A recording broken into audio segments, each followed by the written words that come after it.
Spartan here, and we're going to do another how-to video today. And this one's not really going to be focused so much on combat, so much as it is going to be focused on landing. And as you can see, we're on an aircraft carrier, so it's about landing on an aircraft carrier. But more importantly, it's about landing the Vought F4U Corsair on a carrier.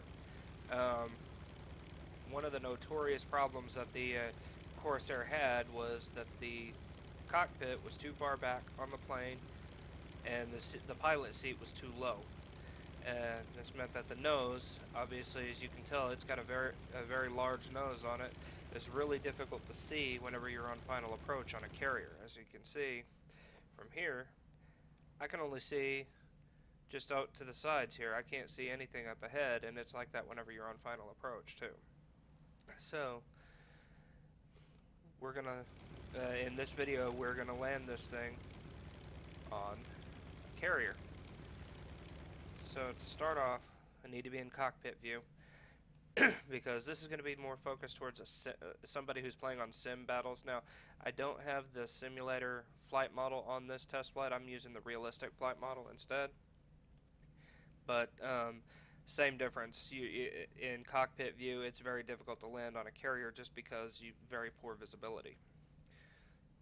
So first thing we need to do is go into controls, looking under view controls, and if you scroll all the way down at the bottom, you'll find head movement.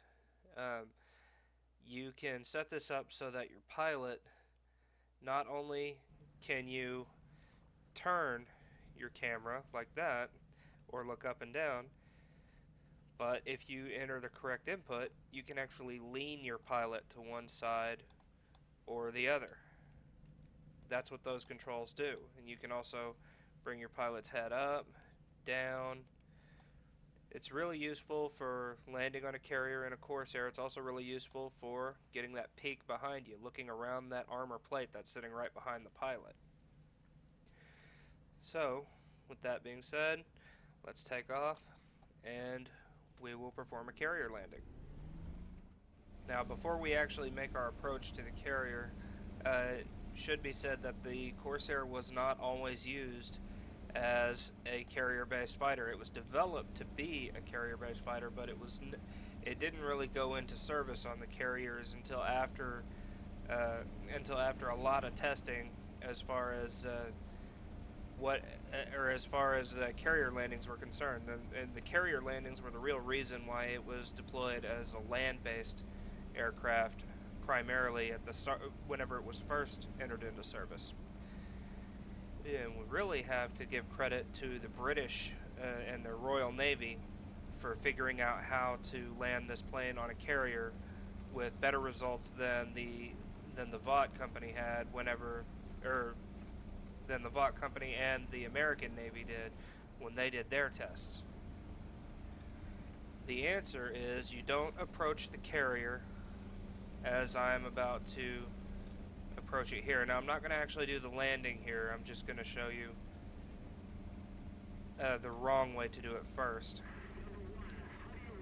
When landing a Corsair on a carrier, you do not approach it in the traditional head-on approach like you would in a Wildcat or a Hellcat or any other aircraft for that matter, because you have to pitch your nose up, and as you can see, you can't see a thing. You'll be blind on your final approach. A lot of Corsair pilots were killed, and a lot of Corsairs were crashed because they were blind on their final approach. So the solution that the British came up with was to utilize the gull wing that was originally designed on the aircraft. It provides a little bit more visibility down to the side. So the trick to landing a Corsair on a carrier while in cockpit view is to come at it at an angle. That's where the camera view comes in. If you lean over to the side and look out to the side and approach it from an angle more like this. Now, obviously I'm going too fast for it, but you drop your gear and then you're only blind for a few seconds as you land on the carrier right here.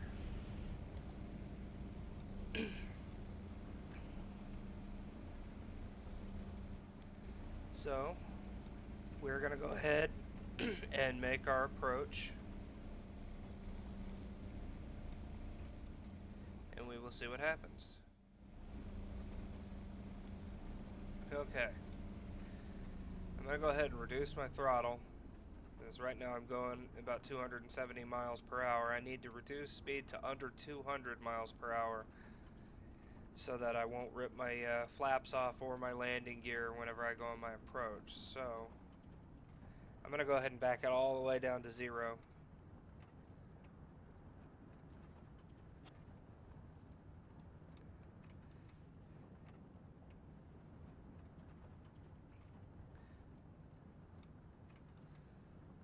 On most planes, your landing gear, you don't want to lower your landing gear until you drop below 200 miles per hour. Now in tier 1 planes, you want to be going even slower than that before you drop your gear. So I'm going at a decent enough speed now. I'm going to go ahead and drop my landing gear, shift my viewpoint over so I can see the carrier.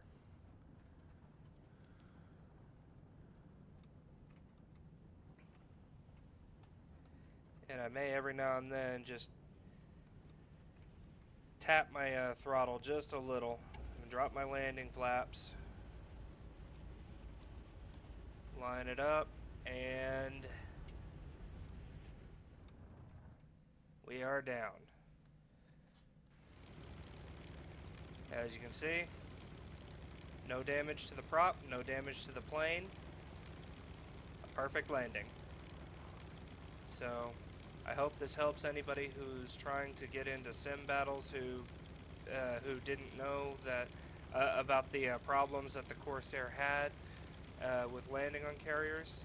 This was the solution employed by the Royal Navy and later by the American Navy after consulting with the British on this particular issue.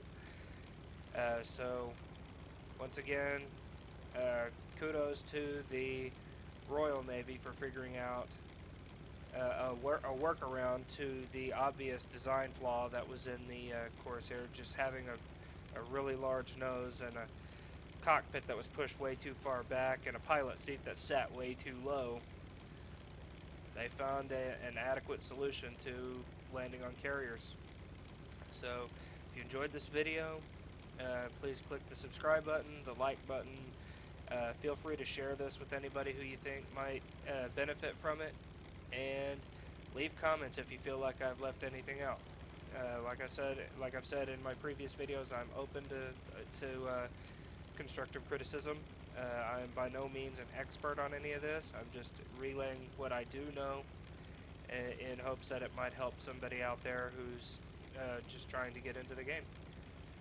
So with that, I'll see you in the next video. Bye.